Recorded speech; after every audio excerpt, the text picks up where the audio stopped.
Yale Review on Yale Radio Cast.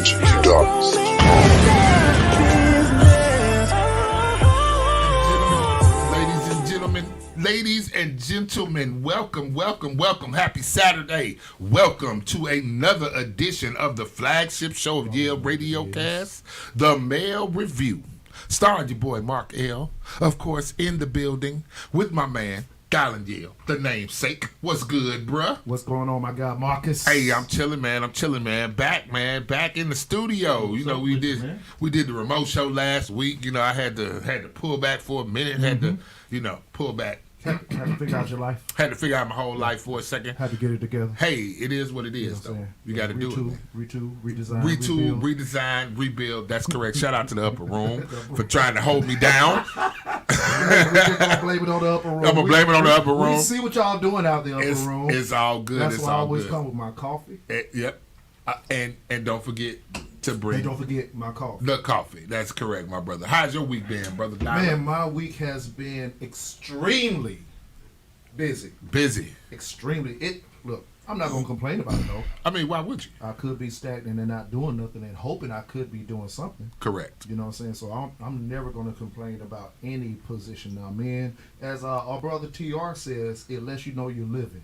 It does. You know what I'm saying? So even with all kind of trials and tribulations and everything we go through and everything that we gotta face. Yep. It ain't nothing but life. It's just life. But, you know, we here to take it on as we do as men. Head on. Hey, let's do it. Taking a challenge. Let's get it done. Chest poked out. Hey. What's that new motto? Hey, that new motto. Look, that new motto dropped on me, man. It just came in. It just kind of came from the sky. It said, look, I'm going to tell it like it is. I just hope you can take it like it is. Hey, in case y'all don't know, that is the new male That is the new Male Review motto. It was said about one Malcolm X. Yes, it was. So I'm gonna go with that. It just struck me and it hit a spot in the me. Heart, in your soul. Hey, kind of, it's all about if your feelings sometimes, and It is. Which is another running theme with us. It's another running theme, so it's all good. But other than that, man. Hey, it's been a good week. It's been a good time. We're going to talk about some wonderful things today. Right. We got an outstanding interview. We do got an outstanding interview today. We got to listen. Look, the rundown on this brother with this interview today. My goodness. Yeah. Let me tell you something. I'm gonna just tease the audience with it. We're gonna start with football star, and we're gonna end up with nonprofit organization. Yeah. Now there's some stops along the way. Let me tell you something, though. Boy, have y'all ever seen one of them pictures where you look at it and it look like one thing at first and then it changes on you and you look from a different angle, you see some other things, and by the time you get the fullness of the picture, you've been on a couple of little vacations along the way where you've seen some things. That was outstanding breakdown. Listen, we gonna talk today with definitely one of the most dynamic brothers I have met in a while, aside from the League of Extraordinary Gentlemen. League of Extraordinary Gentlemen. We know the leg. Extraordinary, the leg. So we always like to talk to other extraordinary gentlemen. This is also an extraordinary gentleman that we have in the studio today. Right. Ladies and gentlemen, it's gonna be. But we're gonna circle around to it. We gotta make it fresh for y'all. We gotta keep it a little. We're gonna lead into it. We're gonna lead into it. If you already saw the advertisement, Brother Kedrick Williams, how you doing, Brother Kedrick? How you What's doing? good, Thank brother? you for chiming in on the stream. But before we lead into that, this is something that me and TR discussed after our show last week. And we talked about donations and contributions. Yes. We had some very generous donations and contributions, which is we truly appreciate for everybody that has supported Yale Radio Cast. Absolutely. Like that. Absolutely. So we decided to put something together, and we're going to highlight the donators and contributors to the brand of Yale Entertainment, the Male Review, Pimp Talk, and all the shows that are Sage Marie, Divine Timing, all of the shows that we have up under the brand. So this week we're going to highlight two companies, right? Yeah, absolutely. We're going to go ahead and start out with Miss Ashley Larkin. Yes. And the name of her company, Damani Speaks. Yes. Which is in support of autism awareness. Yes. And her son, he is an autistic child. outstanding young man. You see him right there in the picture. Yep, absolutely. And she's trying to create just a company based around supporting and things going on with kids with autism. Absolutely. And just bring awareness to it. And I can say this: this is something that I understand truly with my oldest son. So, very much understood the trials and the things that you have to deal with when your child is autistic. Right. And So- the way they view the world and the way they being view the able world. to Yes. help them see the world. Yes, and Absolutely. and actually help you see the world. And help you see the world through their eyes. It is Yes, definitely will really. make you react differently to how you think kids are. Correct. It gets you out of a box of expectation of normal. Correct. A Correct. Absolutely. boxed expectation of how a child or people in general Mm-hmm. act. So shout out to you, Ashley Larkin. Thank you for your contribution to supporting of Yale Radio Cast. Thank And you so as much. well, we have the one and only. Look, I love this lady right here, Miss Shirley. Miss Shirley. Uh-oh. Oh yes, Miss Keep Dialing Running, connecting the links, Yes. which is her campaign organization. Thank you, Miss Shirley.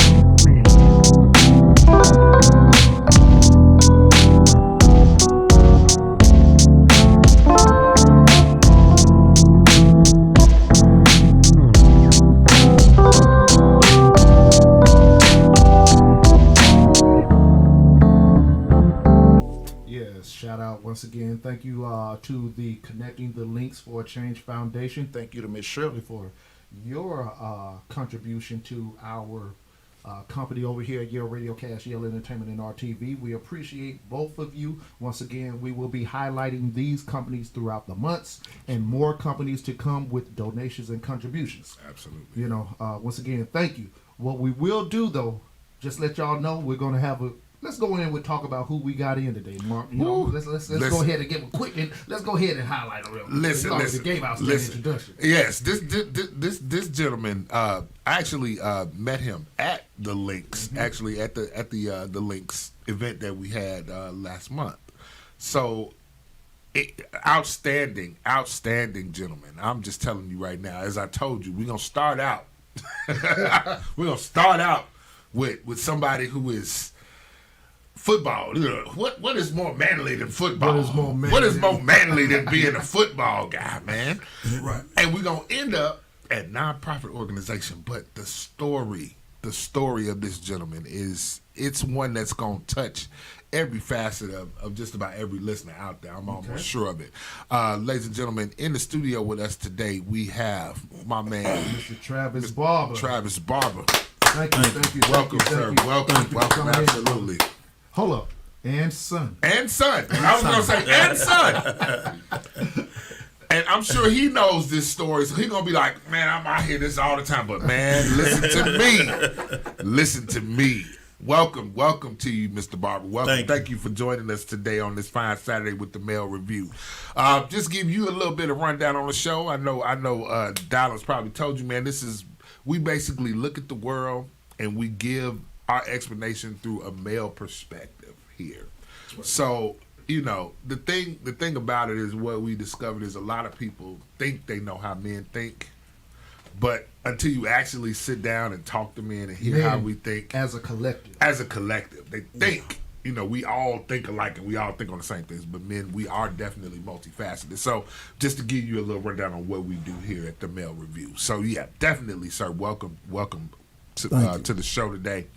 And I mean, your story, man, the little bits that I know of your story have been blowing me away. I've been sitting here going to my mind like, how did this man get through this? I mean, it's It's a long road. It's a long road, but brother, A lot of yellow tape. you came through it. real. You came through it. You came through it, and you're still going through it. And that's the thing. And people say usually you can't run up against something and stop. You got to go through things. You got to go through things to get to the good parts. Right. But let's kind of start a little bit. Are you from here? You from where are you from? I was just born in Beaufort, South Carolina. Beaufort, South Carolina. Yeah. Okay, gotcha. I'm familiar being a Marine. Being a former Marine, I'm familiar with Beaufort. Yeah. I don't know nothing about it. I was just born there. It's okay. Nothing wrong with that. Right on. Okay, so you was born in Beaufort, South Carolina. Go ahead. Continue, sir. I was raised in Fairburn, Georgia. Okay. Gotcha. Raised in Fairburn. Okay, very good.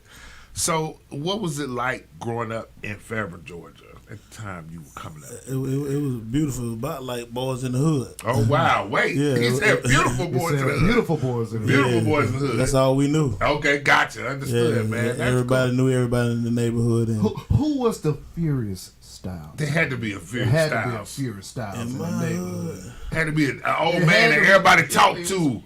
And he had Put down the gun, Trey. You know, got that to kind of have dude, that. right. all our OG was somebody, you better keep your pistol, get you some money. I know that's right. Wasn't no That's what's furious up. style in our Well, no, we was just furious. Yeah. I can dig it, man. That's all right. Yeah. All right, so you came up in Fairburn, Georgia. You said it was like boys in the hood around there. Everybody kind of grew up together. I know you had a gaggle of friends, Yeah. a lot of people you went to school with and everything. So tell me about when did you get involved with football? Did you start on like a Pee Wee level? Or Yeah, Pee Wee level. you Okay, know, gotcha. Okay. You know, we started really throw them up, bust them up. Oh yeah, okay, yeah. Yeah. Oh yeah, absolutely. No shoes on. All right, that's what I'm talking about. That's that real football. Yeah, that we that's played the real the hood. football. On the concrete, on the grass, Yeah, I mean, whatever. if you ain't did it that way, you ain't did it yet. You ain't didn't do it. You ain't ready for no Contact you ain't ready sports. For no contact sports until you start in the park on the street Exactly. and in the backyard. Go to the car and turn left. You gotta Yeah, do it like that. exactly. That's it, right? That. You gotta do it like that.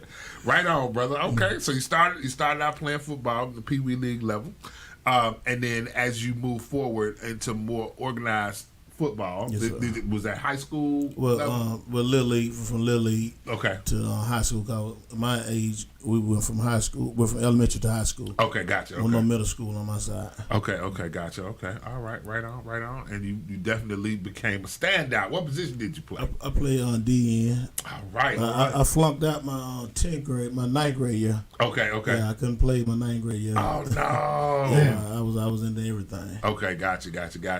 It was just what was it that kind of kept you away from the football? Because usually people make a choice. Well, we left elementary school at 7th grade, and you get to high school is 8 through 12. You're now with the teenagers for real. Yep. As a kid, there was just so much going on. There's a lot of stuff happening. Yeah, with Oh, my girls, God. everything Oh going my on. God! Oh, you introduced the girls. That's yeah, it. it was over with.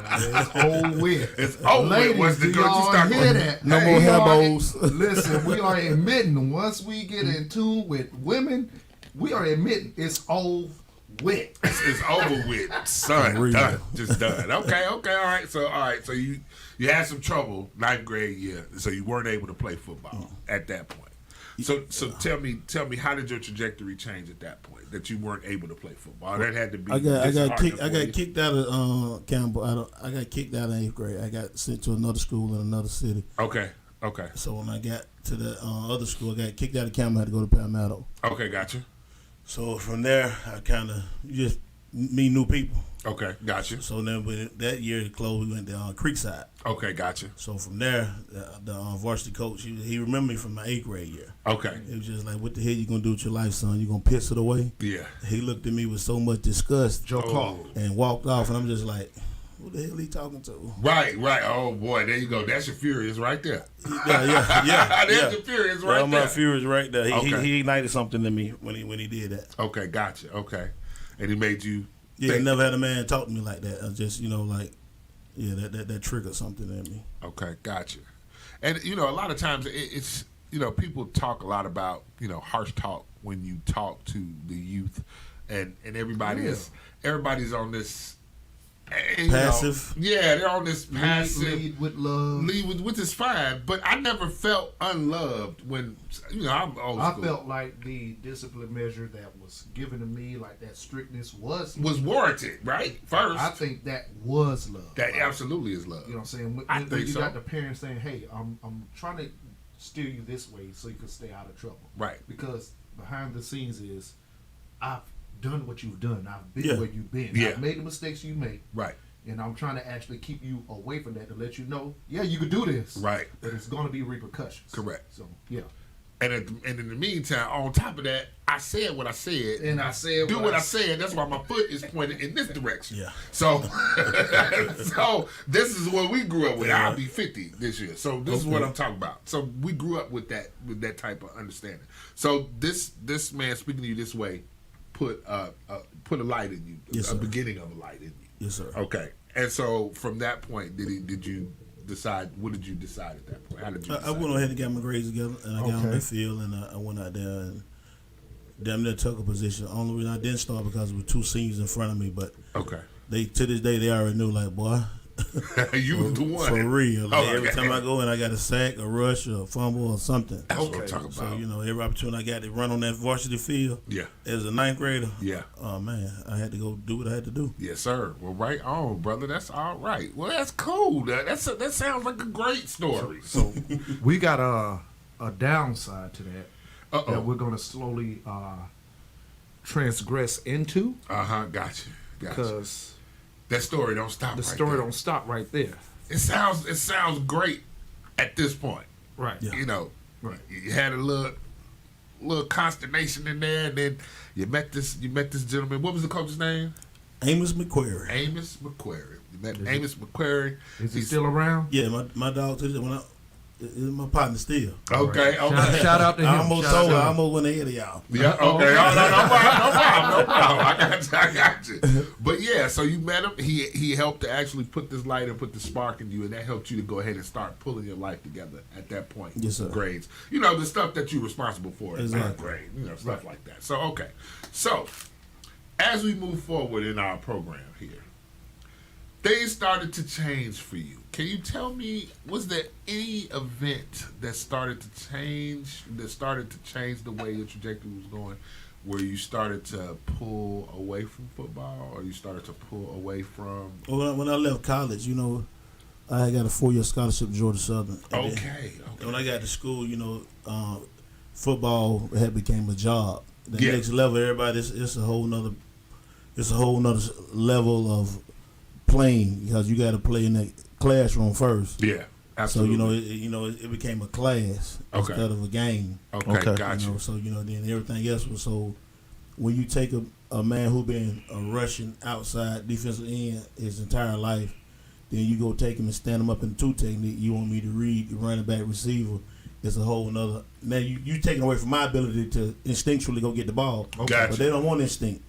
They want you to follow the program. Yeah. Got you. What's the phrase they use nowadays when they say trust the process? Trust the process. I live and die by that theory. Trust the process. Live and die by that theory right there. Right. Okay, so what I want to do, thank you, Mr. Barber, for coming in. I want to go ahead and go into a little small commercial break. I want to let him sizzle on the topic, because this man right here, with all that said, and then going to where he went, Yes. it's an outstanding journey. Correct. And man, just him telling you and saying that this, because I read up a little bit, I was like, ooh, Yeah.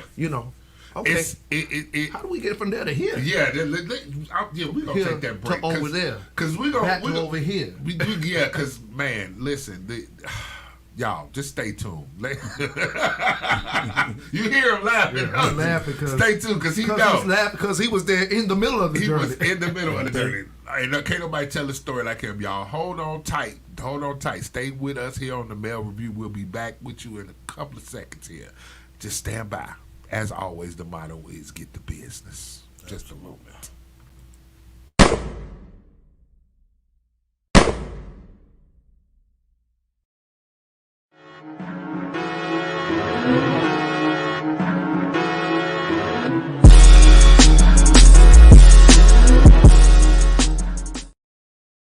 Like I'm one step away from hitting center stage. One step away.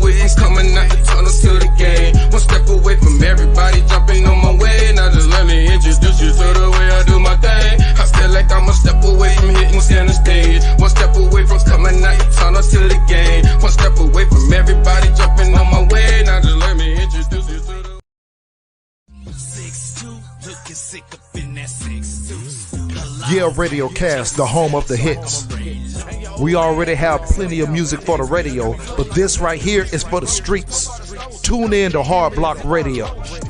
That's right, music straight off the block. From the ride to the club, from trap to gangster rap. We got it right here on Yeah Radio Cast.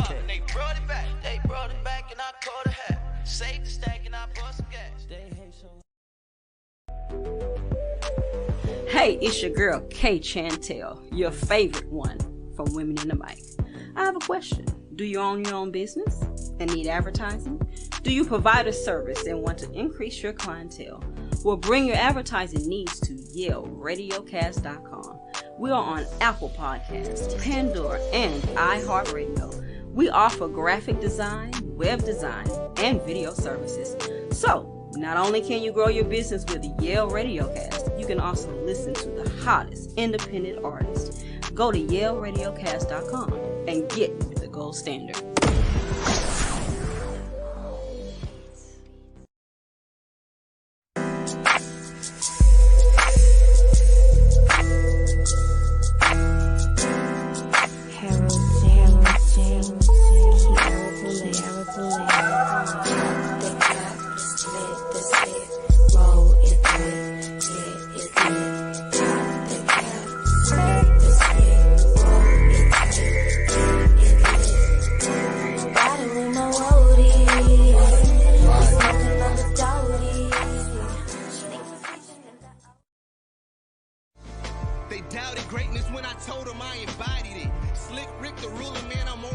Yeah, Radio Cast, the gold standard of online radio.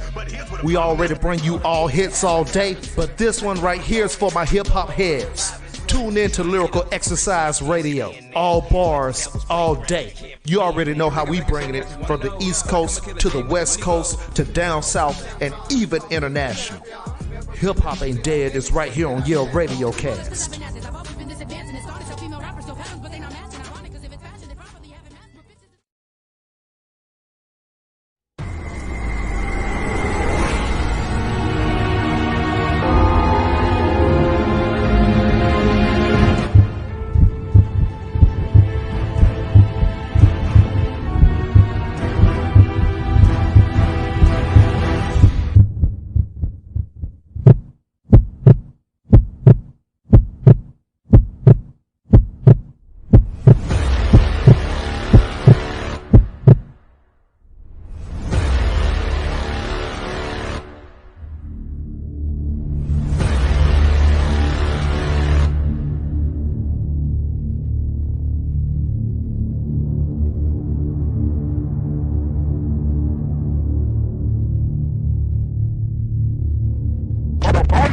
In this piece.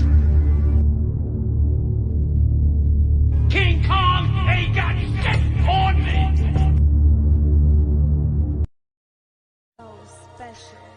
This is Dylan Yale, the program director of Yale Entertainment and Yale Radio Cast. If you feel like you're the person to talk about politics, sports, entertainment, and more, Yale Radio Cast is giving opportunities to those who are interested in a career in podcasting. We are now being heard by over 20 streaming platforms, including iHeartRadio, Pandora Music, Amazon Music, Apple Podcast, and more. Let Yale Radio Cast be the brand that delivers your voice to the world. Contact us at YaleRadiocast.com or email us at YALEENT1@gmail.com. The Yale brand is the gold standard, and this is Yale Radio Cast. Get the business. All right, y'all. Welcome back to the Mail Review. Thank you again for joining us. Welcome back. We are ready to go back in with our special guest in the studio, my man Trapp Barber. When we left off, we were talking about this wonderful scholarship that you had to go ahead and play some real ball on the college level, and it turned into a class for you. That's what I know. Can you tell us from that point, sir? You sitting here, you got the scholarship going. Tell me, what was the next thing that happened that came down to this man now? And you got to be what 19, 20 at this point? Yeah, 19. About 19 18, years old, 18, right? 19, yep. Okay. All right, so you got this whole big world open up to you. Tell me a little bit about what happened. But once again, it was a whole new level of women. Okay.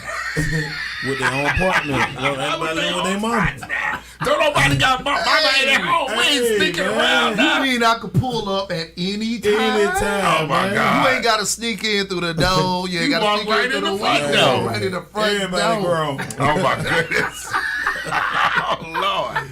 Hey, man, they tried to hit me. They gave me a tutor, though. She was from Brazil. The fix was already in. It was already Set me set up, man. Set you up. A Brazilian tutor. Oh, man. How many of them is that? No, It was twins. There were two of them. There's two of them. And it was two. It was two. Lord have mercy. Boy, this ain't a setup for market. I'm trying to tell you. We might have you on another show. We got to hear this story. Hey, man. All right, so they gave you a tutor. So you got a tutor. You got your football thing going on. The Tell Brazilian me, tutor. Two. Okay. Tell me how things started to change. This for is you, how brother. most those movies start. Yeah, that's it, right? Nah, it was just so much fun, man, every day, man. We're like, who going to, you got to be so disciplined in college Yes, sir. to really, especially be a student athlete, you know, and with all that, them temptations, Yep. you know, and I felt weak for it. You felt weak for the Yeah, temptation. and I stayed 1 year, came back home, Okay. and just started, I think I worked like 2 jobs for like a week or two, Okay. and I ended up start fighting dogs, and from there, ended up with the drugs. Okay. All right. So you went from in the dog fighting, and then started into the street level pharmaceuticals Yeah, industry. because most all the big time dope boys messing with the dogs. They fought dogs, right? Because they, Yeah. you know, little gambling, little stuff Yeah. like that. Oh my God, man! You know, we had a really famous dog fighting incident. You know, we're not gonna talk about it. We're not. No, We're no. not. Yeah, we don't want to start you because we know how you feel about certain teams. But you know, back there was a quarterback. We'll call him. We'll call him Ron Mexico. Yes, Ron Mexico. Ron Mexico used to fight dogs, and they put him in jail for a while. Yeah. And the Was this around that time? No, it was No, before it was way then. before. it was then. before then. Yeah. Okay, gotcha. And, Okay. and once again, you know, like growing up in our community and our culture, even the violence, the drug selling, the drug abuse, the dog fight, the whole neighborhood was dysfunctional. It all So went you know, together. you really can't just blame a man or a person for doing something within the scope of their community or their outreach. Okay, Because gotcha. it's right there, it's next door, it's on your right front there. porch. Okay, gotcha. You're gonna partake in it one way or another. You're gonna sell the drug, you're gonna use the drugs, or you may be strong enough to just walk that straight and narrow. Okay, gotcha. Gotcha. Okay, gotcha. All right. Now, I don't condone fighting dogs and none of that. Right. But no, this is my story. This is what I did. Yeah. This is how I got where I'm at today. Right, got you. Okay, all right. So you got involved with doing this.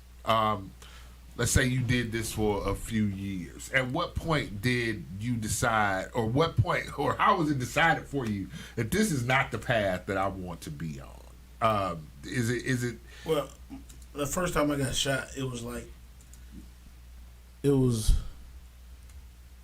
I guess a part what came with the streets. Okay, So the retaliation was put out, got you. and then you know, the last time I got shot twice. That's when I caught the murder case. Oh wow. Okay, so basically the violence. So we got the dog fight, we got the drugs, we got the violence, we got the drug abuse, we got everything else happening here at home, and then you got shot. Yeah, I got shot at a club in Carrollton. You got shot. Was in it the club. was it anything with rival? No, I don't they want to put. tried to say that, but we just went down there to kick it at West Georgia College. Okay, that's Every what I'm college trying to town get got a to. good I'm trying to program. get to the. You say you got shot, like sometimes you got to go into the story. Yeah. People hear you got shot, but we already know. People say, "Well, I need more of the story." Correct. Of how it got to that. Yeah, you know, most small towns, they're territory about their women and everything else. So we go down there from the city, buying bottles of Moet, acting up. Then, you know. So, They got jealous in they the got flash. jealous, yeah, so they try to rob my buddies. It didn't go as planned. Big melee. Okay. And I ended up getting shot by 2 different cats. Oh my God, man. And in the foot and in the chest. Ooh. How long were you down from that? Well, About 2 weeks. the experience, shot in the chest, shot in Yeah. the foot. One thing, when you say shot in the chest, Yes. we have that. We have a different set of eyes. Yes. Explain that to the public. But at that moment, my biggest fear was just laying in that parking lot, just hoping I wasn't finna die. Gotcha. And everything going on. And then my partner's still over there in the riot. Okay, in the mix of everything. Yeah, so, it's like 50 of them. It's like 6 of us. Oh my God. So like anything could have went. Yeah, exactly. It already went wrong, but it could have gotten worse. It could have been worse. Yeah, definitely. And at that moment, I still had my gun on me. Okay. But I knew the area where the fight was. I had 6 of my buddies over there. Okay, gotcha. So I just dumped it in the air. Okay, gotcha. Okay. And that really what saved. That really what got me up out of there. I got you. Okay, man. Wow. That's a story, man. That is a hell of a story, man. So you got shot at that point by 2 different people. Yes, sir. You got shot in the foot and shot in the chest. You managed to clear out the parking lot. Everybody, folks got away. Yeah. You were able to get through it. What were your thoughts as you were recovering? Was there at some point did you look at that as, hey, is this a wake up call for me? Or did you just look at that as just this is something random? It's just what it is. Because a lot of people just say it's just part of the game.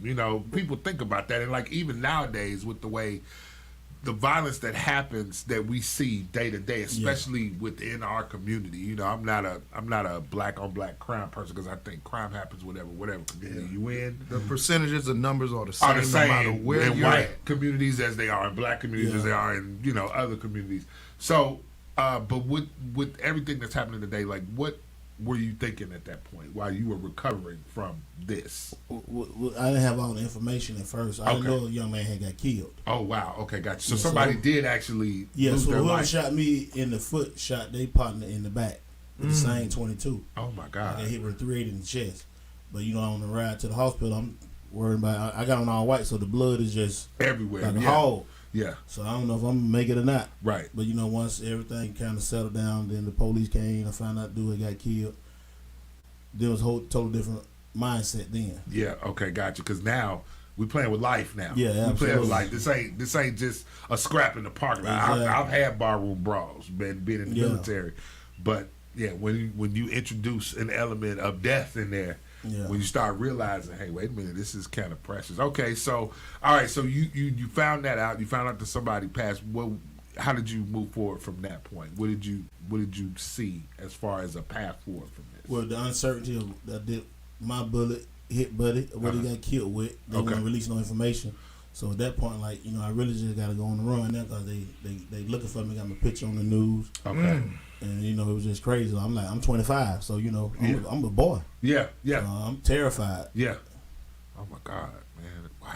So you took off, disappeared for a while. We ain't gonna go into all the extra details of that.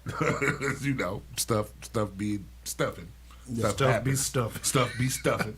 But so finally, once that all came to pass, did they finally release the information? Yeah, 11 months later when they had me in the county jail. Okay, so they caught you. They caught up with you. I turned myself in. You turned yourself in. Okay, gotcha. Yeah. Okay, you made a choice to turn yourself in. Was there anybody who influenced you to do that, or was that a decision that you decided? My mom and my grandmama kept calling my phone. I had to go turn. They was gonna turn me in. Let me ask something because I did want to circle back to that part because I was wondering where the parental guidance was at. Yeah.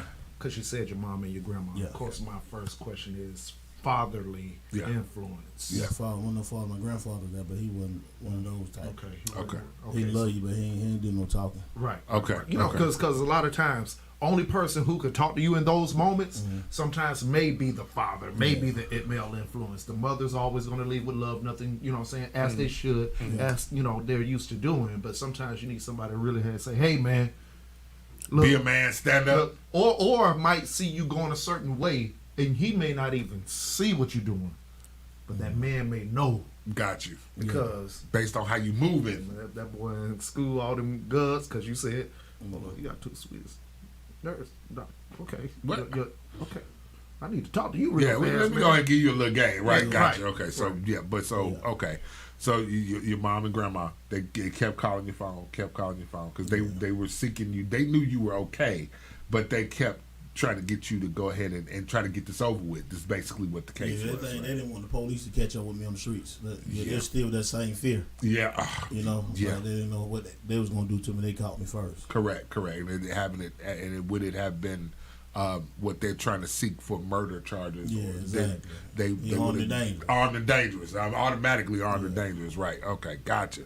So you did go and you turned yourself in and let them go ahead and start to get on with the case. I went with my lawyer. Okay. You did. You had a lawyer. Okay. Gotcha. Okay. Yeah. Excellent.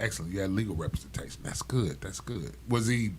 Was it a lawyer you found, or was it somebody that they assigned to you? No, it was my lawyer. It was your lawyer. Okay, gotcha. Okay, all right. My man had a lawyer. That's what I'm talking about. Businessman. He's a businessman. Already ready. Okay, gotcha.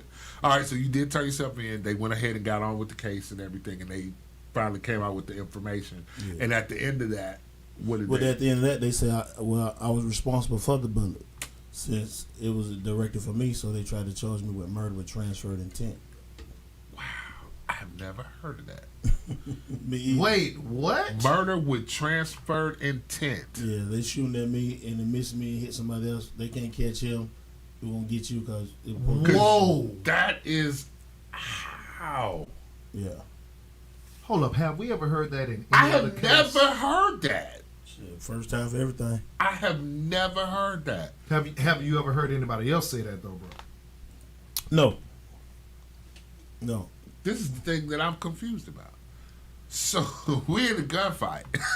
I was going to prison no matter what. That's what it was. Going to prison. But for them trumping up the charges, that's what they do with certain people. Yeah, As they trumping up the charges. You know what? How can we spin this and put that on him? The bullet was for him, but since somebody else got hit, we're going to go ahead and put it on him. Because he was involved in the gunfight. Yeah. So, man, imagine being in that room. And everybody saying, yeah, that's it. That's the ticket. I can't. That's crazy. So, all right. So they sentenced you with that, and then what was the sentence? I got found guilty for aggravated assault and carrying a weapon during the commission of a crime. They gave me 15 for the aggravated assault, and they gave me 5 for my gun. Ran consecutive. 5 for the gun. Okay, so 20 years. Yes, sir. My goodness. They gave you a 20-year sentence. They came with a plea though. What was okay, now that I gotta hear this. What did they with the charge they gave you? 10, I want to hear what they offered 10, you. I think a 10 do 5 involuntary manslaughter. 10 do 5 involuntary manslaughter. Had I already did a year. They said I'd probably had about a year or so. Okay, got you. But you decided to go ahead and go. I didn't kill that man. You didn't do it exactly right. Shit. And see that, man, that is probably a lot of our people are sitting behind bars for taking these pleas that people say is a good idea. But what do you do when you actually know, hey, listen, I'm innocent. I really didn't do it. Now, I may have been there. I may have been involved, but I didn't do this. They didn't care who shot me. Yeah. That was the next question. Who shot you? That was the next question. Did anybody else go to jail behind you? No. You were shot twice. They didn't give a damn. They were mad I didn't die. All right. Let me slow down, brother. All right, so shout out to everybody on the stream. Appreciate everybody on the stream. If y'all got any questions for this brother, go ahead and call in. Please do. 834-8668. We got the phone lines open for Mr. Travis Barber. This is a very interesting story, to say the least. And it's still going. And it's still going for somebody in our presence, because we talk about things that we see in our community from the news side of it. Yes. Yeah. We actually getting the actual story step by step as it happens. Correct. With somebody who has been in the prior to, leading to. So go ahead and give us a call, man. 678-834-8668. Go ahead and continue, brother. Okay. So, all right. So, they didn't care about who shot you. They gave you this. You went to trial. You ended up with 20 years. All right. So, 20 years. That had to be disheartening. Nobody wants to be locked up. I can understand that. But you go and they take you to prison. Not jail. Because there's a difference, y'all, between jail and prison. He went to prison. So you went to prison. What were your thoughts behind those bars, man? What were your thoughts having your freedom? I mean, I've been clapped up a few times for some traffic tickets and some stuff like that, right? And I swear to God, you'd swear that I was a hard criminal. I mean, them 48 hours were terrible, man. It was terrible for me. I'm not trying to make light of the situation, but I'm saying, I'm thinking to myself, If somebody told me that I had to go to jail for 20 years, I would have fainted, bro. I would have fainted. I did. Oh my God, I would have fainted. Well, I feel your pain, man. man. 'Cause, oh my God. I'm 25, man. Especially, and you really didn't do it. That's the Yeah. part that kills, right? Life was so unfair for me at that point. Okay. You know, all the things I had done that I didn't get caught for, I'm just like, I don't deserve this. Gotcha. You know, Okay. and then at that point, ain't no suicide, but you got to go walk the walk. Yep, you got to go ahead and do it. Yeah, so it took me about 3 years to really just get Acclimated. and say, this is my life. Okay, gotcha. So you went in and you sat there and you went. I definitely know you went through different trials and tribulations. Oh, as you absolutely, do. everything you can name. Yep, in all things I can imagine, brother, and definitely my heart goes out to you. What started to change within you? So you got acclimated after 3 years. You'd been there for X amount of time. What started to change in you? What started to make you begin to see the world in a different way? And what started to give you hope of the world beyond those bars? Because I can't imagine hope is something that's easy to grasp. Mm-hmm. The concept of hope, the concept of freedom. The what they say, the audacity of hope. Audacity of hope. Yeah. Yes, that's good. That's good. I like that. But for me, it was like my whole life, I always wanted a father. Okay. At my games. Okay. And being that to them what I didn't have, then being stripped of that freedom, of that right, that gift, that blessing, they still was watching me. Yes. As a convict.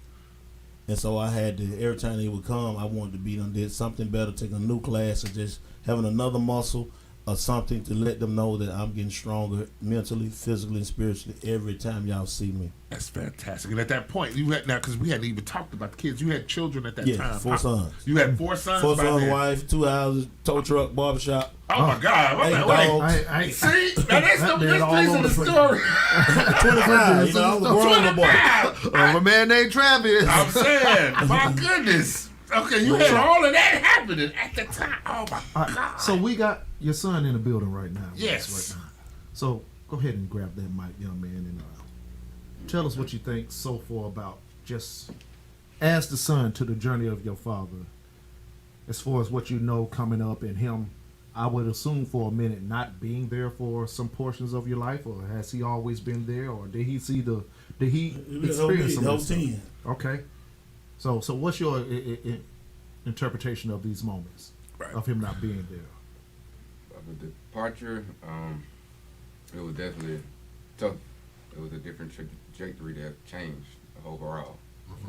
As a child, I was always having fun, going to sports, practices, going to different towns, like Disney World, and just living the life of a child. Right. Got you. So he encouraged you to do all the things you wanted to do, definitely, as a father would with the child, right? So you definitely... They're wrestling and everything. Hey. Everything I did, I want them to do. Absolutely. Living a great life. Got Living you. a great life. So now, y'all listening now, we talking about a father here now. We talking about a father here who wants his children to have the best, right? He wants them to have the best of the world, what the world has to offer. So he is encouraging it. So don't believe, for 1 second narrative. that this man was one-dimensional and this is what he did and he was just a bad seed and this, that, and the other. He had a feeling like most men do that have children. They want their children to have better than them. So that's great. I'm glad to hear that. So it didn't really change anything for you at that time. It didn't seem like anything different going on. So by the time all of this happened and he, he had gotten shot and then he disappeared for a while and then ended up going to prison, how did that affect you? What did that make you believe at that point? Not about him in general, but just about life in general. You just think the world was just picking on your dad? I still was in a child's place at the time. So Yep. Okay. So you wasn't minding no business but yours, right? Okay. Fair enough. So you wasn't involved, but you did recognize the absence, though. Yeah. Okay. Gotcha. Yeah. Okay. Pretty much. At that time, it was just all school for me. Okay. Gotcha. It changed. All the practices and going, it wasn't fun no more. I got you because he was not there to encourage or to be there encourage, for you? even with moms, she having trouble taking us, and just the back and forth. Gotcha. Okay. It's mom's in the house by herself taking care of 4 boys. I got you. Okay. So, Got you. Got you. It's just Okay. a total sudden change. Like, it's crazy. Excellent. All right, man. Well, right on. And so while you were dealing with this, you were definitely doing your best to try to hurry up to get back to raising your boys. Yeah, and for me, the one of the biggest thing that killed me was when she called. When I called, she told me that the GBI had came in and just raided the whole house with my whole family. That like, Oh my God. the trauma that they experienced with that probably still, I know it does. Affects Just them, yeah. having the police come in, tell you get out, take you outside, put you on the ground, and tear your whole house up. So when you in the streets, man, it affects more than just you. Yeah. It affects everybody around you. Yeah, and that little money wasn't worth none of this stuff that I sent my people through. I got you. Man, that is wow, man. So listen, we got a lot of things maybe similar to your experience that we see these days. With our current generation of our men, and probably the underlining narrative is lack of guidance. Most definitely. Influenced by social media, influenced by music, influenced by television, influenced by our own hoods. Yeah. Influenced by our surroundings. What do you think about what we see as far as the youth of today? And it's like they don't want to hear anything when people who may have been there before them are trying to say, hey, listen, This ain't the way. this ain't the way. Follow me a little bit. What do you think about that? And it is in my journey right now where I sit at, I can thank God for everything I went through. Because if I wouldn't have, I wouldn't be right here and I wouldn't be giving a damn about nobody else's child. Gotcha. With my trial and tribulation, me raising a prison of 1,500 inmates, and I got 50 in my dorm, and there's like 700 of them got to meet with me damn near every day, every week, for an encouraging word, just to be in my presence. Okay. Let me know that I was just more than a drug dealer, more than a dog fighter, more than an athlete. Absolutely. And it hurt me knowing that I was so inspirational to these other young men, and I couldn't be that to my boys. I got you. But it fueled me to do unto them as I want done unto mine. Okay, got you. And if you ain't got no money or no reputation, black boys don't want to hear nothing you got to say. Usually, And there you go. That's the thing. And that's what we're talking about with the lack of guidance. Yes, yeah, absolutely. Because if you believe that that's all that's out there, I mean, why would you listen to anybody else? Right. You gotta see the other side of things. I really appreciate, as we was talking about my upbringing, born and raised in Pensacola. And I see the sole reason that my mother tried to get me out of Pensacola, and I was thrown into the military a little bit. The options were be here and suffer the consequences of a city that has nothing built for you. And the best way that a mother knew how was, I just got to get him somewhere else the best way I know possible. Yeah. Like it, even the men in the city weren't the best men to follow for mentorship. Even, Exactly. And the uncles are gone. Yep. My my uncles are gone at this time. Rest in peace to those gentlemen who were the influences of me. Now I'm a teen going into adulthood. Get out here, go to the military. Yep. And I go home, and every now I look at it, I say, "Oh, I see what. Yeah. I see why It takes going back. It takes going back to see that. My mother used to say that too, all the time. Hey, them same dudes that's standing on the corner right now. If you come back 5 years from now, they're gonna be standing there. I'd be damned if she wasn't lying. I'd be damned if she. I'd be damned if she wasn't lying. Yeah. So we see a lot of stuff in the news, and we won't mention names or anything like that, because we don't want to perpetuate the narrative. Correct. Yeah. What do you think? Wholeheartedly. Wholeheartedly. Candidly. Hey man, it's without the resources, our people are going to continue to suffer. And these young men need resource centers. Because if I got a fifth and fourth grade book club, and one of my fifth graders, I said, why you read your chapters? He said, my little sister teased it. So this man, fifth grade, babysitting. And I understand exactly what he's going through. Yeah. So, but a young boy like that, he gonna do what he gotta do to take care of his family. He will. Absolutely. First chance he get to go to the left and get some quick money, he gonna do it. So, with my program, I want to go in and provide the resources that they need so they ain't gotta look to the left or look to the streets. Because when I see the need, most of them they ain't even gotta tell me. I know. So if you sleep in class every day, you might be homeless. Right. Hey, Mr. Barber, you ain't got nothing to eat. You get a food desert in your home and in your community. So what my program does is I see the need and I meet the need. And they had to stop the violence rally. I left 30 minutes prior to a young man being killed. Yes. That was So that broke my heart because even a man died. And then them little girls that was out on that dance team, all 50, 60 of them gonna be traumatized. They need counseling. Yeah. Yes. And then they gonna grow up and eventually, if we don't get them the help that they need, that's gonna be the new norm for them too, seeing brothers and sisters get killed. Shout out to April Showers on the stream. She said, awesome to your program. Thank you to April Showers. Wanda Perkins said, I would not allow my son to return to Pensacola. She already knows the environment of Pensacola. We got to go back. We got to go back with resources. Because when I got out of prison, I had to go back to my community with the resources. Right. And now my partners see me different because I'm coming back with the police, with the mayor, with the sheriff. Right. With what we need. Because everybody can't just have hitters in their phone. Correct.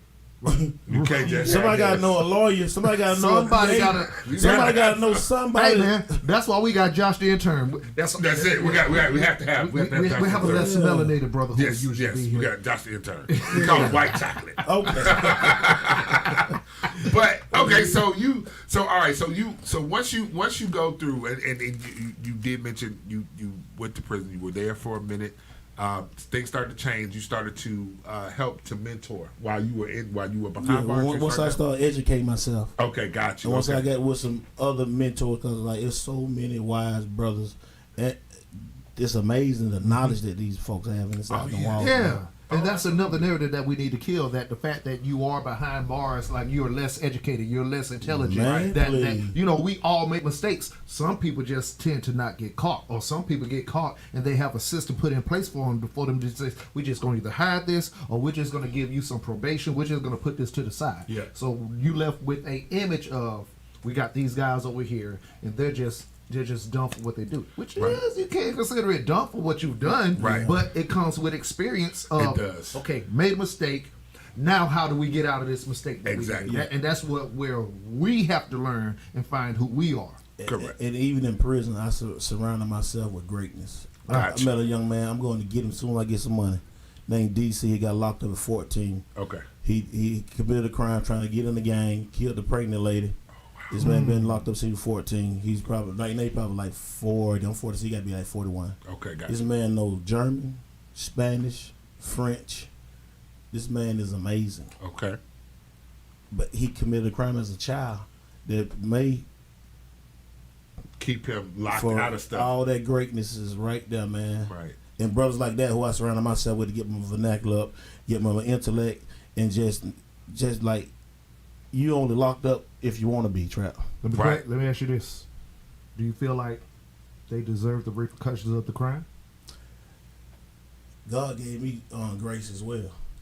I can't cast nobody to hell or heaven. Okay. I thank him for sparing me because I know I deserve a life sentence for the things I didn't get caught for. Okay. And so if he is merciful enough to let me walk up out them doors and show the community and everybody that there is room for change, given opportunity, I want to be that example. Right. Because easily, and I was talking to a friend of mine about this just the other day. Just being from Chicago, you've seen it. Oh my God! Listen, my mother knew. She recommended one place. She said, "You want to go to Atlanta?" I was like, "Sydney, let me go." No, okay. Sydney, right now, because Chicago. I'm gonna just leave it at that, bro. That's enough said. Chicago, Southside, Chicago. Leave it That at man that, bro. hit the table with passion. Yes, I'm telling you, bro. I was so good. I wanted to get Chicago when I was 12, bro. That's how bad I wanted to leave Chicago. So with Chicago being in the condition that it's in, Yes, and us being one of the most powerful countries in the world, yes. we can't go in there and do nothing about that. That's the problem, and that's the thing we never understood. How? How Are can we you do asking, something or is about it? that a statement? That's- Do you think that- we it can- was do you think- rhetorical. It's rhetorical, but you ask the same valid questions we ask ourselves every day. Folks that are from Chicago. I told my kids, I have grown sons now, and I told them, I said, I would have been a whole different person if y'all grew up in Chicago. I would have went with 2 on the hip to take y'all to school in the morning. Yeah. My son just experienced. He graduated in 2019, 18, and he since then has experienced 3 friends that he grew up with that has passed away. That's what I'm That talking are no about. longer Gun here. He's- violence. Yeah, gun violence. Gun violence. Gun violence. Outstanding young men. Through whatever might have been in front of them. One of them went to Kennesaw State, hit national famed quarterback, just as similar to your story. Went home and after a dice game. So, and I'm seeing what he's going through and how it's affecting my son mentally. Yeah. Just to think. Just to be in the environment, and I'm, of course, got to bring him up here. And I'm like, well, shit, Atlanta really ain't better. Right. I do need him next to me. Right. Because we got to go through some things before I get him next to me, just for the guidance perspective of things. But I'm trying to have a conversation with the family like, well, don't think bringing him to Atlanta from Pensacola It's the saves same him from the grace. environment of Pensacola. Yeah. It just brings him to the environment of Atlanta. Correct. So, yeah. But then at the end of the day, all my sons all got different talents and got different friends and got different perspectives on everything. And everybody gonna be no individual, but it's our job as the parent to give them the tools that they need to do whatever it is they want to do. Right. And to do it the right way. Yeah, Whatever is really. right for them. Like my mother loved me. I couldn't spend the night on nobody's house. I was like 18, 17. I was ready to get on about that, but I ended up being the kingpin. Right. Imagine. I ended up calling the shots. Is it nurture or nurture? How much money do you think you Nature or nurture? gained through your illegal activities? I'll say. So man, I was responsible for a lot. I didn't have. I wasn't rearing up. I was getting shipments. So it's totally different. People rearing up in the city. That is not a plug. I You got you. just connected. Gotcha. It's totally different. So I was responsible for a lot. Gotcha. At 25, really 24. Right. Yeah, because, gotcha. Yeah, Oh, my God. for real. And and even with all that I was responsible for then, I'm responsible for so much more now. Because it's easy to be responsible for death. Gotcha. That's the easy responsibility. Yeah, it But when is. you're responsible for life, That's a bigger responsibility. I'm on a whole nother plane. I'm even going to go so far as to argue, even going through those situations, it's like it was preparing you for something bigger. Absolutely. Because being able to recognize certain things from that aspect, because I imagine, I'm going to tell you, it's paranoia. That's all I got to say. And you know what you feel what I'm saying, right? Because you got to choose who you going to trust for real. Yeah, right? absolutely. It's paranoia. So when you move into something that's a little more definitely not that dangerous and desperate, it helps you, it trains you to be able to recognize, that person probably ain't got my best interest at heart. I'm going to go the other way. But it's not a life or death situation right then. This is more dangerous because you think so. if That's I- it. That's if- what I was going to talk to If you I on. get behind the wrong politician that I'm trying to get in office, and he or she don't get a law passed or gets a law enacted, Uh-huh. and it's going to kill 2 million other brothers, Got you. Then you still on the wrong side I'm of still history. on the wrong side. Oh man. Okay. All right. So you go back to you getting out, and then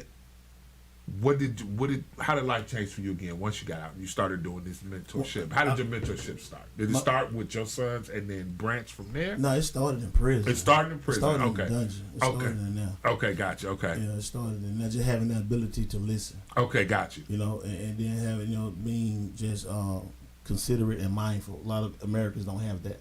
Okay, got you. You Got know, you. that'll take you a long way.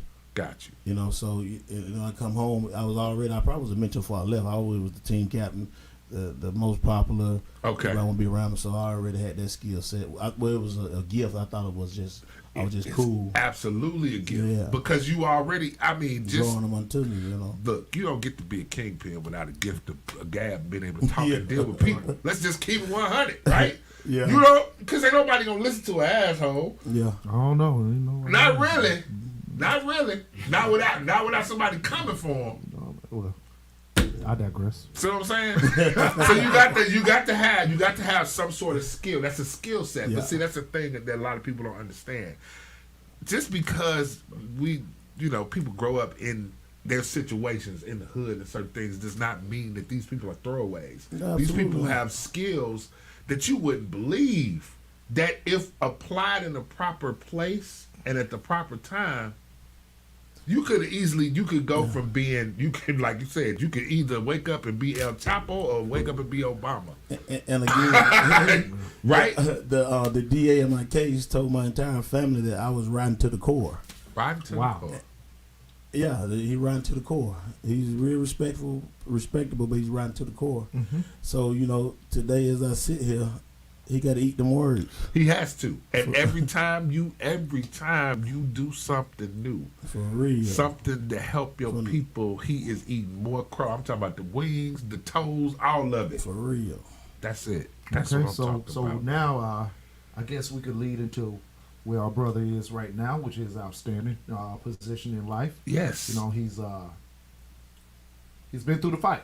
Still in the fight, really. Punching. We never out the fight. Different opponent. Yes. Different opponent. High level. You know what I'm saying? So it requires you to have a different level of training. Yes. A different drawing board, if you will. So I do want to take another break, so we can actually talk about where he is now with his nonprofit organization. Yes. How he put things into perspective for him and for the people that are around him. Yes. That are now following his words, and how he has taken what he has learned and turned it into a program that helps and benefits others, especially the youth. Absolutely. Shout out to Wanda Perkins. How did you resolve conflicts amongst the guys confined within the prison walls? Were you successful in doing so? Let's answer that question before we go into the break. Yeah. How was you? I was, and it was crazy that all the gang members looked up to me, even the officers. And in prison, it's a code of conduct that we convicts abide by. Okay. And you got to get permission to do certain things. If you violate one of the codes or one of the laws, stealing, telling, any of that, it's consequences within inside of the prison amongst us. You got your own self-contained legal system. Absolutely. I got so you. With that being acted, I got to hand down the law. Okay. So I was like the judge pretty much. So you was judge, were you jury and execute? Let's not go into that. We're right on. I was a big dog. So you a big dog. You wrong. I gotta let you know. And certain things I can't step in and I can't help you with it's that. It's already been written. It's done before right? you did it. Yep. You knew what it was. Yeah. You knew the job was dangerous when you took it. Hey, Yeah, you knew the job was dangerous when you took it. That's it. That's real. Okay, well, right on. But yeah, okay. I'm gonna say, man, yeah, we'll take a little slight break. We'll definitely come back and we'll get in there because I'm gonna tell you, this sounds like this should be a movie. It sounds like this should be That's a the movie. documentary. Sound like this should, your life sound like this should be a movie. We're gonna talk about that when we come back. I think we could put that in position. I think we should. I think we might be able to. Y'all stay tuned. Let's just see if we can create something during the commercial break. Commercial break, we're gonna see. Seems like it should be a movie. Y'all stay tuned. Hold on. Thank you.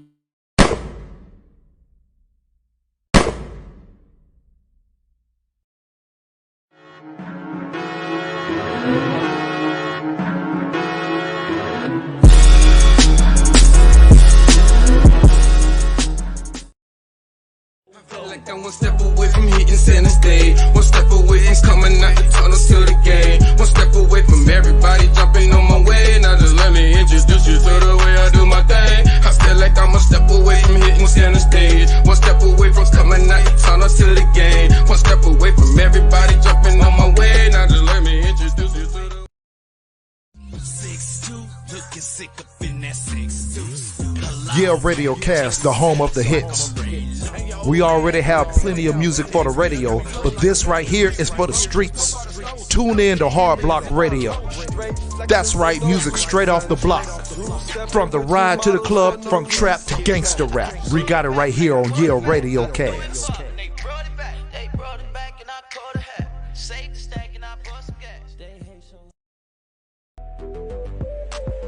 Hey, it's your girl K Chantel, your favorite one from Women in the Mic. I have a question. Do you own your own business and need advertising? Do you provide a service and want to increase your clientele? Well, bring your advertising needs to YaleRadiocast.com. We are on Apple Podcasts, Pandora, and iHeartRadio. We offer graphic design, web design, and video services. So, not only can you grow your business with Yale Radiocast, you can also listen to the hottest independent artists. Go to YaleRadiocast.com and get the gold standard.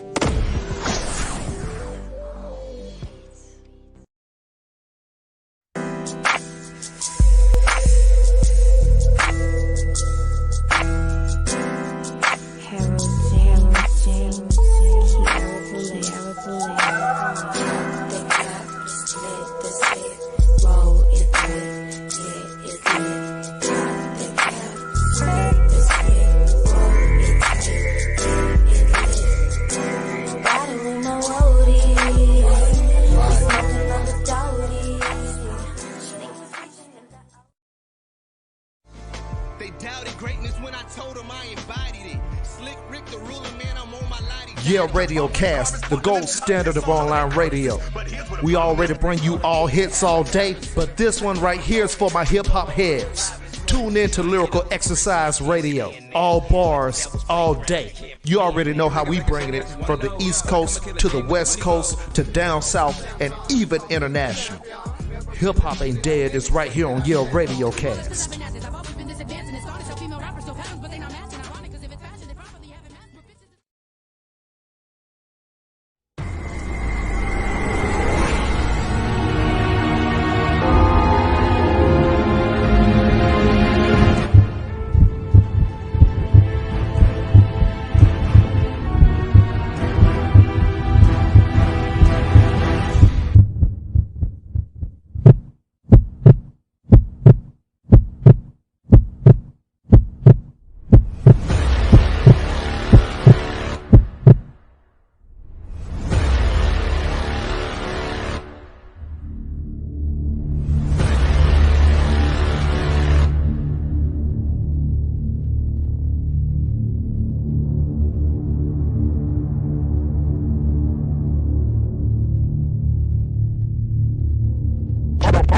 Up in this piece.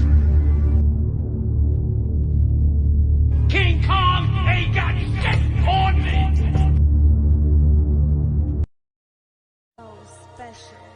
This is Dylan Yale, the program director of Yale Entertainment and Yale Radio Cast. If you feel like you're the person to talk about politics, sports, entertainment, and more, Yale Radiocast is giving opportunities to those who are interested in a career in podcasting. We are now being heard by over 20 streaming platforms, including iHeartRadio, Pandora Music, Amazon Music, Apple Podcast, and more. Let Yale Radiocast be the brand that delivers your voice to the world.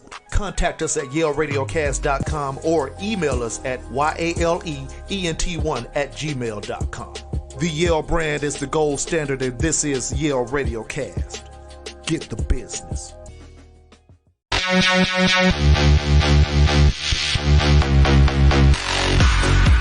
Yale Radiocast, now on Pandora Radio.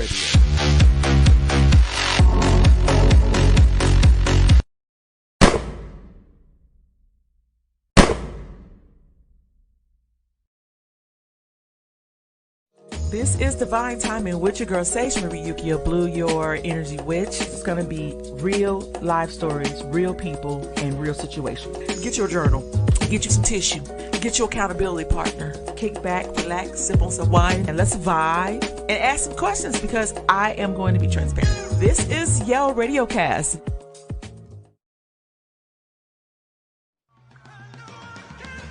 Coming at you live on Saturday mornings, The Male Review. Join me, Mark L., TR, Josh the Intern, and Dylan Yale. Come kick it with the leg. The League of Extraordinary Gentlemen. We out here doing extraordinary things. Find out how men really think. How the world looks through our eyes. We talk about all the things that affect males. Tune in and check us out on the Male Review. The gentlemen that are going to take you there from 11 a.m. to 1 p.m. right here on YaleRadiocast.com. Get the business.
to spitting hot flows, got those, put them in the street like potholes, play no game. Even if your name was Macho Man, Randy Savage, I'ma show you how I drop those, play no game. When it come to spitting hot rhymes, got lines, put them to a beat, then I drop mine, play no game. Even if you're trying to stop mine, stop trying, I'ma be the reason that you're not signed, play no game. See me break a sweat, flows run a marathon, or the Hey man, what's up, man? It's your boy Pimp Slim, man. Jump Be the Truth, co-host of Pimp Talk, YBDT, you heard? Tune in to Pimp Talk, man. We just gonna give y'all a little flavor of what we got going on around here. We bringing knowledge, we bringing inspiration, we bringing all that feel-good stuff that you may be lacking in your everyday life. There are ways to try to reach out to these young people to change the world a little bit. Join your boy Pimp Slim, man. From 7 to 9. Yeah, Radio Cast and RTV every Monday, you heard? You heard?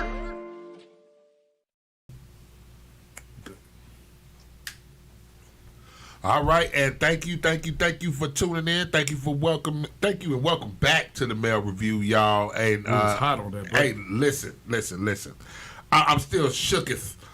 I'm trying to get my mind together. We in the studio today with our good friend, brother Trapp's Barber. Yes. And through the magic of Yale Radio Cast. And he's still gonna beat up the table. Yeah, he gonna beat the table. I'm gonna stop beating up the table. I literally told this guy to he stop. He just told me stop beating up the table. I'm sorry. Not even 1 minute. I'm hard-headed, y'all. I'm hard-headed. Yes. And speaking of that, through the magic, we have Behind the Trap. Yeah, we just put that together. We just put that together while we was on break. I mean, the story was so incredible, we decided that this was the time, Travis, we should go behind the trap, and here we are, ladies and gentlemen. We have a small clip of this wonderful, I'm going to tell you right now, this thing right here. This is a documentary. If y'all want to see this story, it's amazing. Okay? Go ahead and check out this clip of Behind the Trap.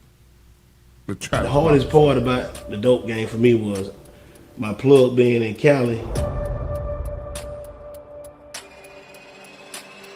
We go in the basement, put the money down, blood everywhere.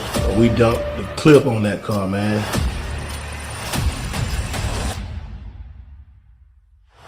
So we get them to the station, tell them dude don't got killed. And y'all friend did it. If y'all don't tell us who he is, y'all gonna be charged with accessory to murder. Facing life in prison. I can hear her drop the phone.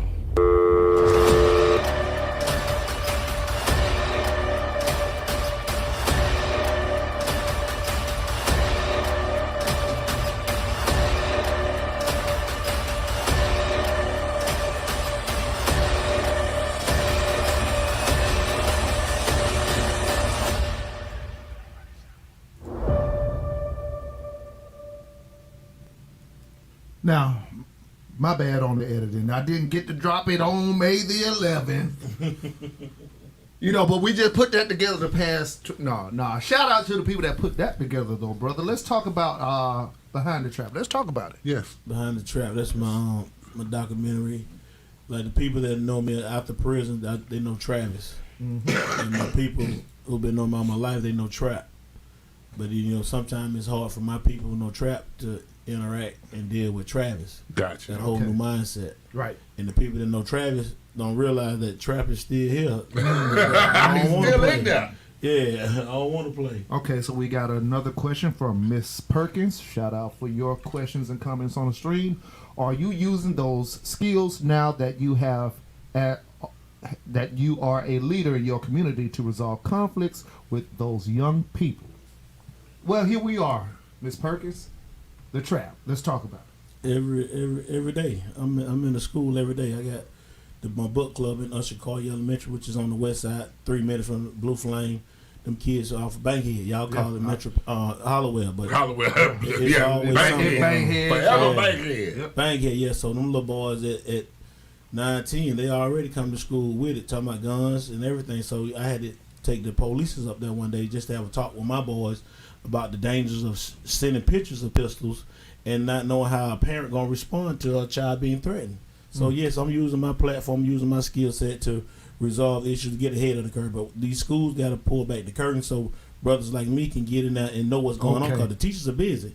That's true. The teachers, not to say that they don't know, but they might have had a different path in life. Absolutely. Where even if they do know, they are restricted from talking about certain things because of the position that they're in. Correct. So that's another thing. Because Mr. Wanda Perkins, I'll go ahead and let everybody know that's my sister. She was a school teacher. Probably the biggest influence of me outside of my mother, to be honest with you. That helped mark my career path to the things that I do. So it's all about influence. Go ahead, Mark. I was going to say, it definitely big things talking about them bringing guns to school. And the thing about it is it seems like you got to start earlier. Yes. Earlier. That's why I went to the elementary. Yeah, that's great, because if you wait until high school, it's too late, man. I mean, I'm going to say it's too late. Well, I'm going to say it's definitely close to being, to the point where the cynicism starts to set in, because hey, this world is what it is, and the stuff that we see.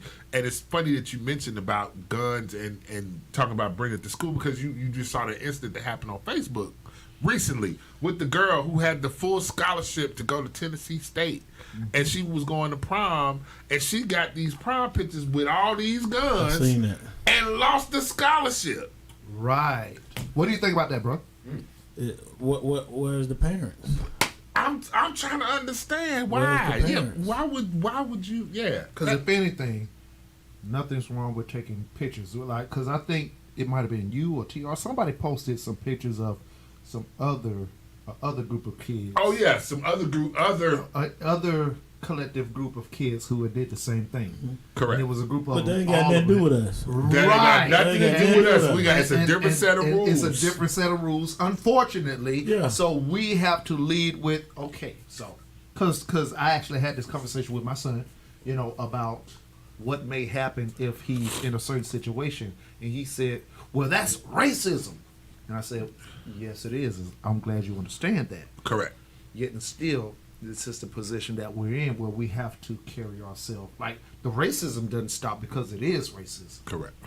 What we have to do is know what's wise for us, how we conduct ourselves because of the racism. Correct. So yeah, absolutely. I mean, that's what it comes down to. So you said, okay, so you have that. You said, where's the parents? Yeah, so I'm on my boy's page like every day. I see something. Hey, dog. What's this? You done told him to pull something? Hey. On them. My other son be doing like 80. Like, hey, partner, what you doing? You tripping? Yeah, right. Yeah. He was trying to ride around with, what they got the little thing, what they got the little paintball guns or something they ride around? It's called, I think jail blasters. Jail blasters, they got the new guns. But also it's just BB guns too. BB gun, yeah. So I told my son, I said, hey, boy, it's already on the news. It's a problem. You got these in your car, and you got your rear gun. You asking for trouble, son. Right. Yeah. You know what, Daddy? You're right. Shout out to our member of the Mail Review, my brother Tyrone Roberts, who has a question as well. Do you feel there's a difference in the communication with the youth today, with social media being an influence versus previous generations?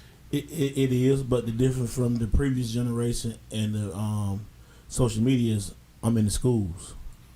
I'm in their face. Mm-hmm. Okay. I'm really right. I'm there.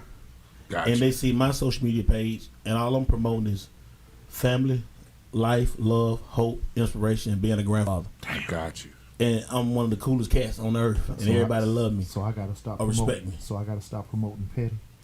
Well, I mean, let's not be hasty. Let's not be hasty.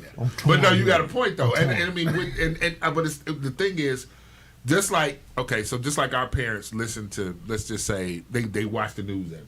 Mm-hmm. These kids are on social media every day, all day long for different reasons. I know it's crazy. I remember when I would open up Facebook and it'd be 4 hours later. It's like, oh my God, what was I doing for 4 hours on Facebook? Right. Being petty. Yeah. Yeah. That's what I was doing for 4 hours. Yeah.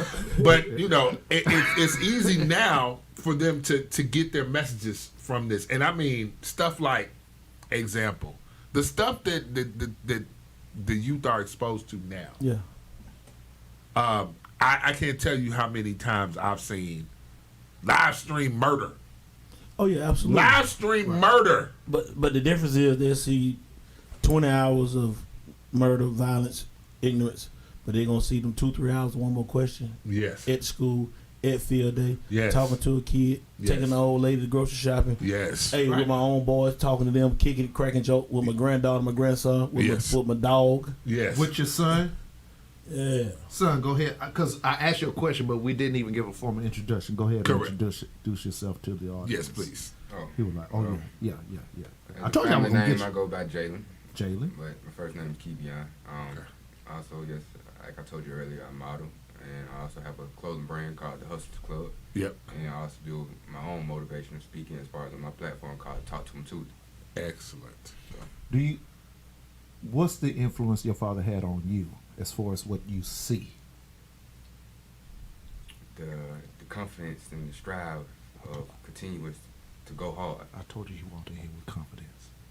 You're like, nah, you did. And to never give up, because everything, what they say, glitter ain't gold. Mm-hmm. But it's like, it's a way of life that we see and we want the gold. But you got to go through your trials and tribulations. And also it takes the disciplinary. And so once you get all that down pat and you stay focused, you living in the gold universe. So what's your personal goals? My personal goals, the biggest goal, because I'm a leader. I lead by example. I don't have to have a name under my belt, so to say. So my biggest goal is to take care of my household when I have a family. Okay. But also just to make way for people in my family that don't have a way to go, and others out there. Excellent. Trapp, how does it feel to hear your son with those words, man? Talk about it. Yeah. They say you had to fight back the tears. Yeah. Yeah. But it's just like that's what I call success. When you've impacted your seeds with a positive premonition to know that life is what you make it. And I led by example as well. Like, I don't give a damn about this felony on my back. Mm-hmm. Travis Barber can't go into school, but one more question, the nonprofit, absolutely, ain't no doors they can close in my face. That's what I'm talking when I'm about. sitting in the state capitol talking to Senator Jackson about the parole board and the transparency, yes. I would have never been there if I wouldn't have went to prison, if I wouldn't have been shot, if I wouldn't have had to turn down that plea, if I wouldn't have had to lose everything that I loved, that I thought meant the world to me. Mm-hmm. And now all I know what means the world to me is the impact that I have on these young men when I'm gone. Mm-hmm. That's beautiful. That is. I walk into school, my dude walking down the hallway with my shirt on. Hey, you know what that is? Come here. His stepdad gave it to him. His stepdad told him about me. Oh, let's show him the shirt real fast, Mark. Yeah, we got the shirts. Oh, this is behind the track. This is for the documentary. This is for profit. Okay. The one more question, nonprofit. Got you. Okay. All right. Let me see it. Right Business. Okay, so end result, end goal, what we trying to get done, brother? What's the long game? My ultimate goal is to have the One More Question Life Center, where our kids ain't got to come fill out no application. They ain't got to come sit through no 2 hour, a little what they call y'all getting new jobs. Interviews, orientation. Yeah. Well, as soon as you come through the door, what you need, what you got going on, where you from, give me your parents' information, and let's sit down and get you straight. Boy, I swear, me and my brother's a businessman because I was thinking the same thing as this young man was talking. Sounds like that young man needs a show with 2 or 3 of his peers letting his generation know there's another way to success. Yes. Well, thank you. They had to put him on it. That's all right. That's outstanding, man. That's beautiful. I told him the future that I'm gonna die in is the future that he's gonna thrive in. Yes. I gotta get him prepared for that thriving. So what's your opinions on this generation and things you see as far as the culture, the visions, and the music and the influence, and what are your thoughts? You can be candid, by the way. You can be wholeheartedly candid. This ain't. We are not the PR platform. I'm still human, and I hang around the different elements. No. Don't take. Don't. We like, do as I get well. tired of that, and I know it's a better way of living. I know it's much more out there. Right. I've traveled outside of the country before, and so I love that. I want to continue to travel. Okay. But let me show my people that is much more out there than just your product of environment. Got you. There's more than what we got right here. Yeah, it's more than what we have. All right, that right there. You think this fun? It really ain't no fun. Right. This ain't the fun. Let's go out. Let's go somewhere else. I ain't trying to keep going on. Downtown, Peter Street, Edgewood. Yeah. I ain't trying to go to the west side all the time. It's more than that. Like, it's more than that. Got you. Okay. Because I've been to L.A. It's beautiful out there. Yeah. You been. How was your experience outside of Atlanta? Outside of Atlanta. Tell us about it. Well, as far as my own traveling, because I already been outside of Atlanta since a kid. Okay. Thank you. Thank you. Thank you. As far as my own traveling, I was traveling with my girlfriend at the time, and it was nice. It was peace and quiet, so to say, just a mind space where I can think on what I really want to be as far as where I'm trying to go, the direction. Gotcha. And so that it showed me, okay, it's not just city life out here. Yeah. It's actually other living out here where people are actually living on beaches. Seeing palm trees every day for real. Yeah, it takes a bit, and I mean some of us old fools don't find out until later on that the world is bigger. I mean, folks that don't leave their neighborhood don't find out. Yeah, the experience he had going out on his own is really the experience I had when I went to prison. When I met dudes, I ain't never been with a woman. Gotcha. Ain't never drove a car. Right. Don't know what an airport looks like, more less than on a plane. Wow. So I'm sitting there. I'm in prison. Got to be grateful. Yes. For having the life that I did. Life that you did. Yeah. That's it. So you just in the confinements of prison had to take the blessings that were given to you in that moment to make it through those moments. Like, okay, so I know, God willing, I'm gonna get out of this situation. I'm sitting around this circle of men who, I'm thankful for being a little more inclined with some things that's given to me. Yeah. To kind of when I get out of here, it's gonna set me on my path, and I know I could do something different to help everybody around. Got to. You know what I'm saying? So go ahead. Yeah. That's fantastic, sir. Because being able to know that there is another way, for people who in order to get to hope, you have to know that there can be a different way. You have to know that things can be different. Yeah. I mean, I've got friends who, like I said, have never left the neighborhood.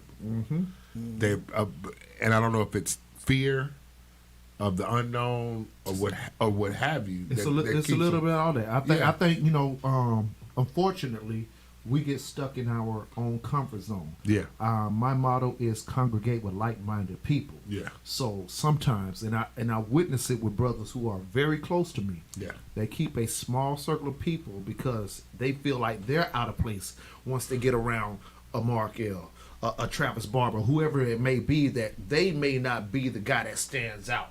Gotcha. They may not be the guy, you know what I'm saying? Your confidence is now lacked because your confidence is embedded in those people that you got around you. Those people you got around you are the ones say, yeah, dude, you're doing right when you may not be doing right, or even if you don't even know you're doing right, it sounds different with a different set of ears, Correct. a different set of people. Correct. You know what I'm saying? So now we got this event, this movie coming out. Let's talk about it, brother. June the 12th, Fairburn, Georgia. I got the address in my phone too. I'm gonna do a movie on the lawn. It's gonna be a all day event from 5 until having bouncing houses, having the cookout. It's gonna be like a family reunion. Okay. We're gonna watch a documentary of Uncle Trapp. Okay. Like because most of the kids just know one more question. They don't know what I went through. They don't know I had to, just be stripped away of all that selfishness. Yeah. Gotcha. So yeah, the documentary had to, and my family, I thank them for being a part of it because these are real people, real feelings, real emotion, real trials and tribulations that these people had to pray themselves up out of. Yes. And had to overcome a lot of things to be where they are today. But I thank God that they're able to sit and watch me in this platform as like they did when I was on the defendant stand. Yeah, I got you. Where they kind of be able to see exactly what you went through. That's inspiration. That's a motivational story. That's because a lot of people don't get that. You live many life, even though people always say you hear all the time. You only get one life. You only live once, but within that living, there are many iterations and many different people that you are and who you become as you go through your experience. And having that experience and being able to document that's going to show people, that's going to give people hope. Yeah. It's going to give people hope.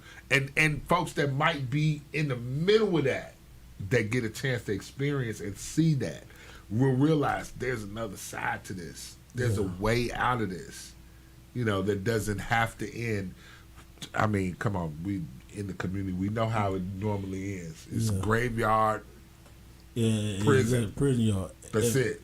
And for my brothers that I met along them 10 years journey, my story is just going to give them that much more strength and hope and just wherewithal to be tenacious when they come out of here and be vigilant about succeeding and showing the world that I'm more than a convict. Yes, absolutely. I'm on parole doing all this. I got my own holiday on parole. Gotcha. All right. 2 mayors at my party, mayors at the review. Okay. Corporals for the sheriffs. Okay. Hey, it's a whole new world, and my partners know where I stand. Yep. With the police and with my people in the street. Right. How was it connecting with the police for like the first time? I know that had to feel crazy, didn't it? I know it had to be a little I swear, little heat. After that charge, I wouldn't trust nobody. I'd be like, I can't believe y'all did that to me. The first event, I was like, I ain't going in there. I know, right? There's too many of them. I'm into it. It makes me itch. You know them, don't you? You know them, don't you? Hey, for real. What they say? It was hard at first, but I got through it, and now I find that there are people too. Yes. Especially in prison, I became good friends with the officers in there because they got more problems than a convict. Yeah, believe it or not, you probably need more counseling than a convict. Yeah, I know, right? But yeah, it was hard. But I knew I got to have more people in my Rolodex than just some thugs. Right, like you said, you got to have more on your phone than just some shooters. Yeah, I ain't got no problems no more. I don't need no shooters. Right, no hitters, no need hitters. Everything I'm doing, I'm gonna die by myself. Right, there you go. There you go. There you go. Right on, brother. Well, man, dude, this was an outstanding interview, outstanding insight. What's next? I voted for the first time in 46 years. You did say that at the event. Absolutely. Right. How did it feel, man? It felt refreshing. That was one of the most powerful feelings ever, knowing that I played a major part in the future of the people that are coming behind me. Yes. These laws in office for a while, and I want all my brothers and sisters to know that if you're on parole or probation, you can go vote as long as you don't have any fines that you're behind on. As long as your payments are up to par, you can go vote. Go register. Go vote. Please do that. Okay. Vote. And that's important because for so long, we were told we had it was set that where if you were convicted of a crime, they was trying if you to had a run. felony, Yes. they wouldn't let you vote. Exactly. So but these laws affect you. I Absolutely. mean, they probably affect you more than anybody. Right. Right? More. Got to vote. D. Robbie, give that young man some more airtime. Somebody else who appreciates the words of this young man. Once again, brother, you next generation, brother. Yes, sir. You know what I'm saying? Like I said, I saw him. He walked in here with confidence. You know, he walked in sure who he is. Didn't have to put on an image, a facade, or whatever. You know what I'm saying? So it's you being a speaker. You already know this. So right. So we got that coming. Voting. Let's go back to that voting though. Yeah. And the laws that were they no longer standing, and that's the thing. We make everything go viral that's unimportant to our neighborhoods, our communities, our culture, our well-being. And I want them to know that, man, like right now, I got probably the whole South Side that can get in touch with me by way or another. Okay. And when you have a problem with anything going on with these institutions, these schools, these municipalities, when you call me, if I can reach the mayor, the judge, the sheriff, the DA in these counties, then I need you to get the people in office that are connected to me. Okay. So we can have some strength, some say-so, and a little bit of favor. Yes. And that's where it comes from votes. So y'all get the people in office that I'm standing behind, we got a little leeway. Excellent. Just a little. Not a lot, but just a little. That's what's up. So we pushing voting. We're pushing positivity. Yes. We're mentoring. We're doing all these great things. And it happens with the journey that we have had to basically survive. Yes. You spoke on autism. I'm taking the kids with autism. Let's talk about autism. Autism. I'm one of the big brothers for the special needs community at Banneker High School. Okay. We just did a peace support over there with the DJ, my man C. Russell, and we had an amazing time with them kids. And I'm going to take all the kids with special needs and autism, taking them fishing on June the 4th. June the 4th. Okay. Yes, sir. They can follow me at One More Question. This is my IG. Okay. Get me the addresses. One more question. Yep. Yes, sir. The number one Mo question. Taking QUESTION. them fishing June the 4th. Okay. June the 4th? Yes, sir. So that's a lot of work, brother. How does it feel with the impact that you have put into the community from where you come from? Just tell us how it feels. It feel good because I was doing the same thing. We were just negative. And that's in a positive way. Ain't nobody dying. Ain't nobody strung out. Everybody being revitalized, and everybody got something to look up to and look forward to. Right. And they know when they hear my name, it's going to be something good or something wholesome, something, just family friendly that's going to be attached to it.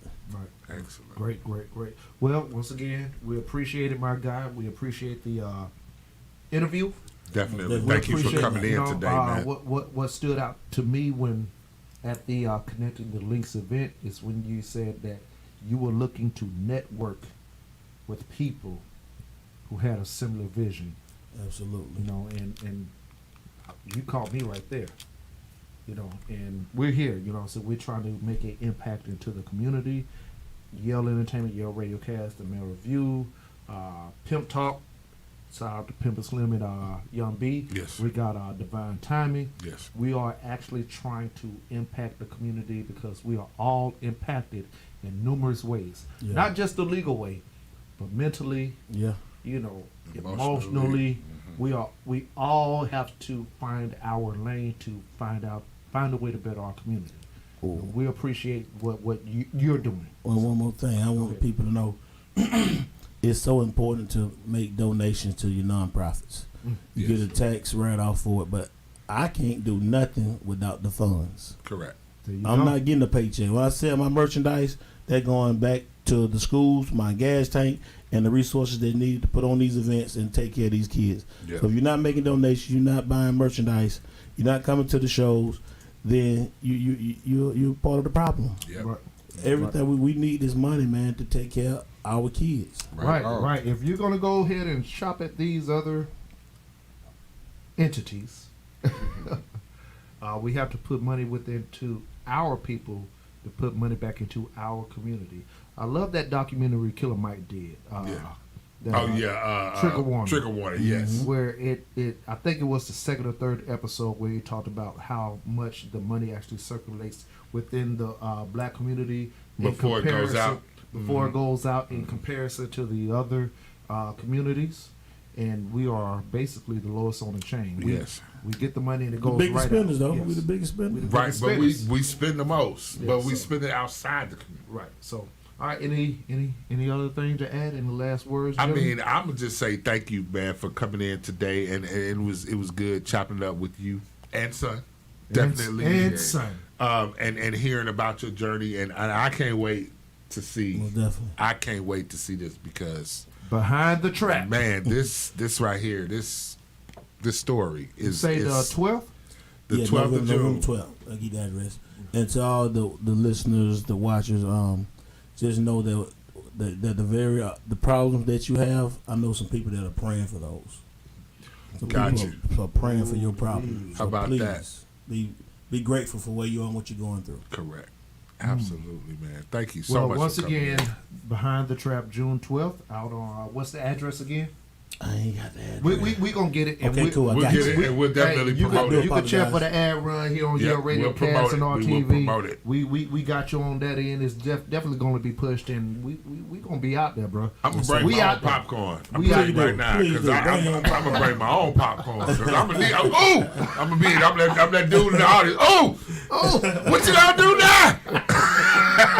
Okay. Markel is going to be the guy that cries at the end. Absolutely, it's going to tear me up. Oh my God! Oh, yes, save the community. I'm telling you. So, last words, brother. Last words, young man. Yep. Peace and love. KL. Talk to him Tuesday. Right on. Talk to him Tuesday. We're gonna try to see if we can get that on the platform.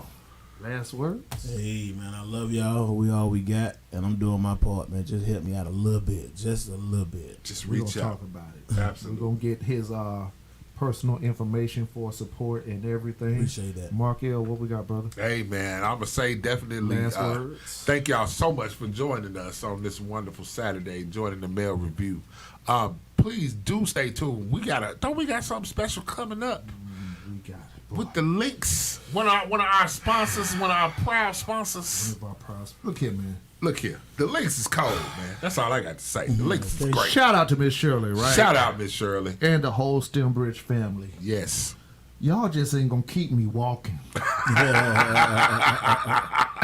However, this one time we're gonna do this. Let me go ahead. Let me pull up this flyer, man. Go ahead and talk real quick, Mark. Hey, listen, y'all. All I'm gonna say is that, look, we try to do big things in the community. We really do want to save our youth. We want our youth to know that they are supported. We want them to know that we are here to see them go forward. Because I mean, like I said, I'll be 50 this year. You know, come time 60 and 65, you know, I want to make sure that the legacy that we leave behind is one that is supportive and that can be sustained throughout the generations to come. Because, like you said, the things that we do today, are going to benefit the future generations. So we got coming up June 18th. Yes. Connecting the links for a change. Community Team Awareness Walk. Yes. This kicks off Juneteenth, which is June 19th. Yep. The walk starts at 8 a.m. We're going to have live music, public speakers. I'm going to try to see what I can do to get Travis out of that. We'll try to get Travis out there. Get ready, Travis. I mean, everybody just ain't willing to walk, Miss Shirley. You just going to have to accept that part. We got 3 raffle giveaways.